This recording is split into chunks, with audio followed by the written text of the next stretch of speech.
Have you ever argued with someone you love over something trivial? Maybe it was a misunderstanding or perhaps a small clash of egos. Now imagine that argument spiraling out of control, leading to unthinkable consequences. What would you do if the person you trusted the most became your greatest threat and live streamed everything on Instagram while doing so? Today we uncover a case that shocked an entire country, how a simple disagreement between two sisters turned into a devastating and violent tragedy. Houseville, true crime involving family. Every family has secrets, any family can cross the line.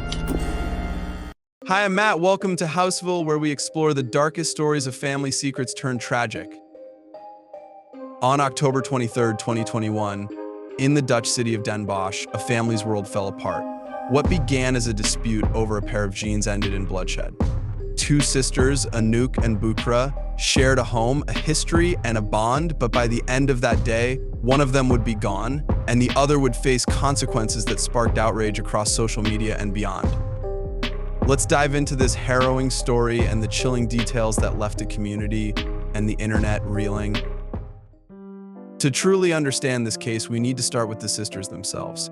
Anouk was known to her friends and neighbors as a kind, lively young woman with a bright future ahead of her. At 22, she was just beginning to carve out her path in life. Her older sister, Bukra, 23, had a more complex reputation, described by some as distant and by others as deeply troubled. The sisters lived together with their parents in their family home. As with many siblings, arguments were not uncommon, but in Bukra's case, there were deeper issues simmering beneath the surface. After the events that unfolded, it would later come to light that Bukra had been diagnosed with schizophrenia, a condition that can cause hallucinations, delusions, and difficulty distinguishing reality from imagination.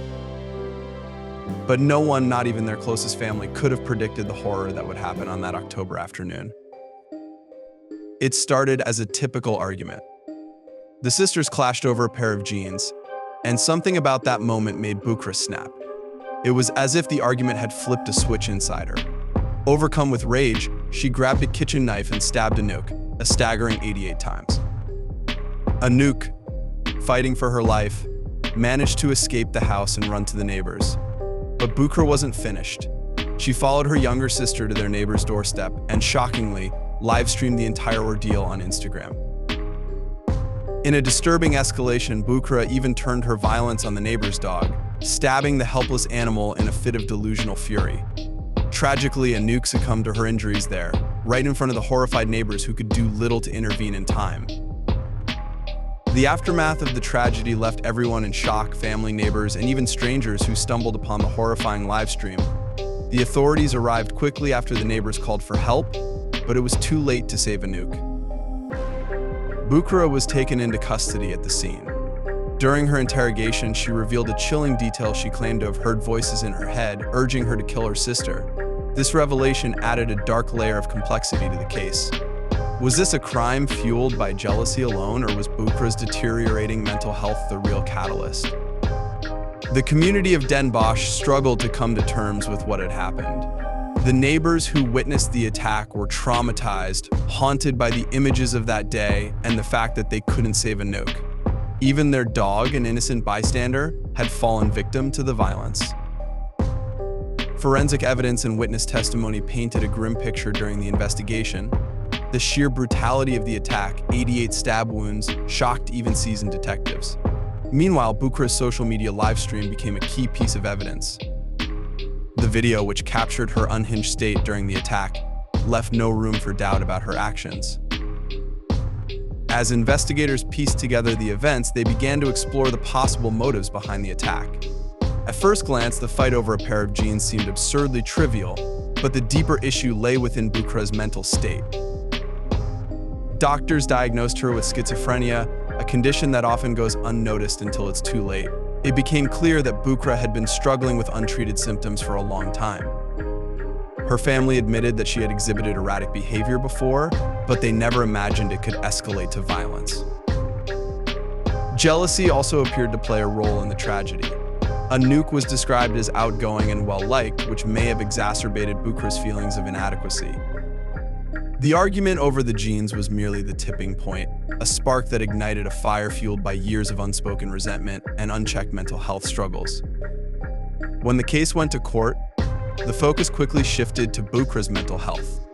The prosecution pushed for detention under hospital order with mandatory psychiatric treatment, a form of Dutch sentencing for individuals deemed a danger to society due to mental illness.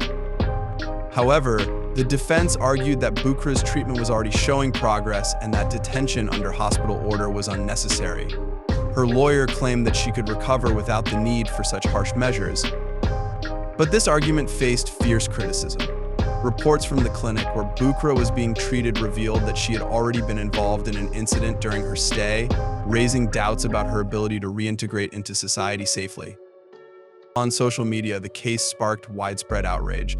Many believed that Bukra's sentence was too lenient and that she should face a stricter punishment for her actions. TikTok, Instagram, and other platforms were flooded with debates about mental health, justice, and the adequacy of the Dutch legal system in handling cases like this. The controversy grew even more heated when it was revealed that Bukra had been granted certain freedoms during her treatment, including unsupervised leave. Critics questioned how someone capable of such a violent act could be trusted with any level of autonomy. For Bukra and Anouk's family, the pain was immeasurable. They had not only lost Anouk but were also grappling with the reality of Bukra's actions. While some family members supported Bukra's treatment and believed her mental illness was to blame, others felt that justice had not been served. Compounding their grief was the restriction placed on Bukra's contact with their father, a condition of her treatment. This fractured family dynamic only added to the heartbreak as they struggled to heal from a tragedy that had torn them apart. The case reached its most pivotal moment when the court handed down its decision. After extensive debate over Bukra's mental state, her lawyer's assurances, and the prosecution's demand for mandatory psychiatric treatment, the verdict shocked the public. The court ruled that Bukra would not face imprisonment. Instead, she was to undergo psychiatric treatment at a specialized clinic. However, the decision allowed her certain freedoms, including periods of unsupervised leave. This ruling divided public opinion. For some, it represented a compassionate approach to mental health in the justice system. For others, it felt like a slap in the face to Anouk's memory and the severity of Bukra's crime. Adding fuel to the controversy, reports from the clinic suggested that Bukra's behavior during treatment wasn't as stable as her lawyer had claimed. The public began to question whether the system had failed Anouk, and whether it might fail again. Social media exploded with outrage. Many demanded stricter measures, arguing that Bukra's violent actions warranted incarceration, not leniency. TikTok videos dissected the case in detail, with some going viral as users voiced their disbelief over the ruling. And the tragedy of Anouk and Bukra's story didn't end in the courtroom. During the trial, the family members of the two sisters spoke about their grief and the impossible situation they found themselves in. Their words revealed the deep emotional fractures caused by the crime, as well as their struggle to reconcile love, loss, and justice. Bukra and Anouk's mother, visibly heartbroken, spoke first. "I'm not torn," she said, her voice trembling. "I lost two pearls in one instant.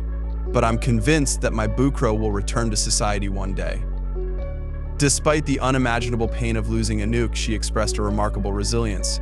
"Even with our broken hearts, we want to make space for her again." Her words painted a picture of a mother's unconditional love, even in the face of unbearable tragedy.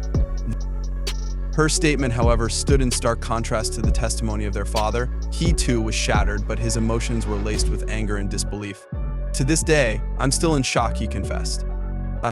"I was able to protect Anouk from so much as her father, but not from her sister." He rejected the notion that Bukra's actions were the result of a mental illness, stating firmly, "I never saw anything wrong with her." For him, the pain of losing Anouk demanded justice. It cannot be that Bukra will walk free in society again one day. No punishment is too severe for this cowardly, devilish act. His words struck a raw nerve, capturing the divide not only within the family, but also within public opinion. Bukra and Anouk's third sister also spoke during the trial, offering a perspective that was both heart-wrenching and deeply conflicted. "I feel so many emotions," she said softly, "but mostly emptiness." For her, the situation was a painful paradox. "It's a split for me, grieving for Anouk while being there for Bukra." She didn't shy away from acknowledging her anger, but she placed the blame on the psychosis that had overtaken Bukra. "That doesn't mean I'm not angry with her. Thick as thieves," she said, her voice breaking. Her mind betrayed her. As she concluded, tears filled her eyes. Her final words echoed the depth of her love for both of her sisters. I love you both. The courtroom testimonies highlighted the complex emotions that tragedies like this leave behind. It's not just a matter of guilt and innocence, punishment and forgiveness. For this family, it's about navigating an impossible reality, mourning one daughter while holding on to hope for another. Their mother's unwavering belief in Bukra's recovery contrasted with the father's conviction that justice demanded severe consequences. Meanwhile, the surviving sister was caught in the middle, torn between anger and compassion, love and loss. Their words remind us that the ripples of a crime extend far beyond the victim and the perpetrator.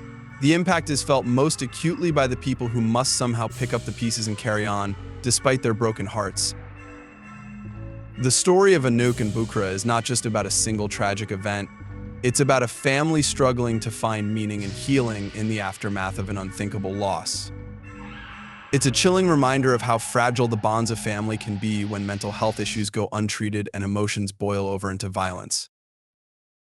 Thank you for watching today's video. If this story moved you, don't forget to subscribe to Houseful for more stories that delve into the dark truths behind family bonds.